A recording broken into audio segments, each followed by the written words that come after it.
Alright guys, this is the moment you have been waiting for. We were running today extensively the Troy Industries rail system, lower portion and their upper portion, which is replacing a standard gas tube. And we had a nice little Aimpoint T1 mounted to it to see how this upper portion is working like. So it is a completely different take on the rail from what you see, for example, compared to the X47 from TDI or even Zenith rails. The Troy went totally different way. The shape of the rail is completely different, and you have tons of real estate across the rail. Let's twist it to grab it. This is their extended length version, and I will say that from the ergonomics point of view, this rail is extremely comfortable, and you can extend that C-clamp grip or scorpion grip, whatever you want to call it, and you can exercise that grip and engage the targets and transfer from target to target very effectively. I mean, you have really control over the machine, and that's because you have that so much surface on the rail. The one thing which I'll point out, these little, they call that squids. I would strongly advise to have these because they are heat resistant, and that rail, because if so, it's so long and you are very close to this gas block, it's a good idea to have that extra layer of protection. However, today, Paul, at least I didn't have any issues at all when shooting. I didn't have any problems with the burnouts or anything, and most of the time I was just using the Troy forward grip as a support and then placing my fingers on the rail, but I didn't have any problems at all with the heat. Did you have any issues?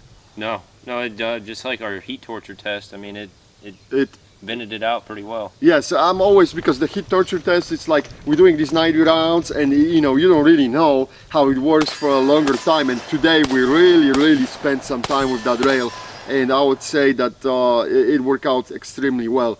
However, there are a few issues, I mean actually one issue which we want to talk about it. We strongly advise you to have the castle nut wrench, the small castle nut wrench, to secure that castle nut, to push that top rail and prevent from twisting off, because we secure it, but because of the recoil, that castle nut was untwisting and it was giving us headaches. So I strongly advise you to get the good wrench, tighten it really well to prevent this from happening. And honestly, that was the only issue we had that with that rail.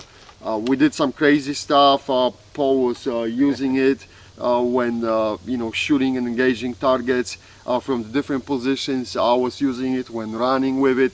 We managed to drop the rifle on the surface a few times, and the rail stayed solid. Nothing moves here, and you still, if you want to use the front retention bracket and couple your sling to it, you can do that. They got the opening for it.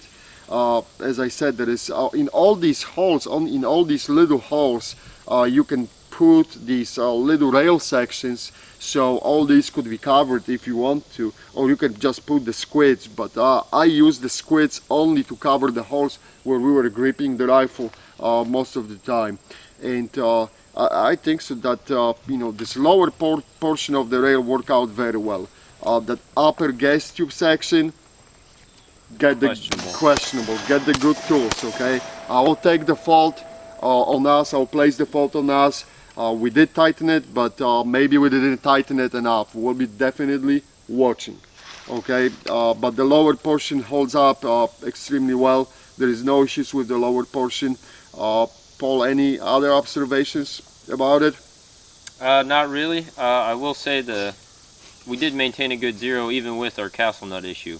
That is correct. Even when that rail, you know, become a little bit loose, there was still not that much of a play to affect the zero, and we were able to hit the, you know, 2/3 IPSC Tiger targets without any issues. So that's kind of okay. But you know, you really should pay attention to it, get the good tools, get this done, and that's what we're going to do next time too. You know, make sure that this castle nut is really tight. Other than this, what I would like to say too is it is. That rail is not for everyone. I understand in the AK world, when you see something around it and going like this, it may turn some people off, but I think so. I kind of like it. I think it's sexy, okay? I like it because it's different. Exactly, It's it's something different from what we are usually seeing, either a square box, right? Or you have some like a oval shape, almost rails. And this is very rounded. Ergonomics are fantastic on it. And it works well. So we'll see. We'll continue to use it. We'll continue to evaluate this rail. So far, so good, and I think so. It's a good product at this point. But definitely we'll pay better attention to the upper rail. Oh yeah. Okay, guys. Let us know if you have any questions. We'll be more than happy to answer it either here underneath of that video or on our Facebook. Thanks for watching.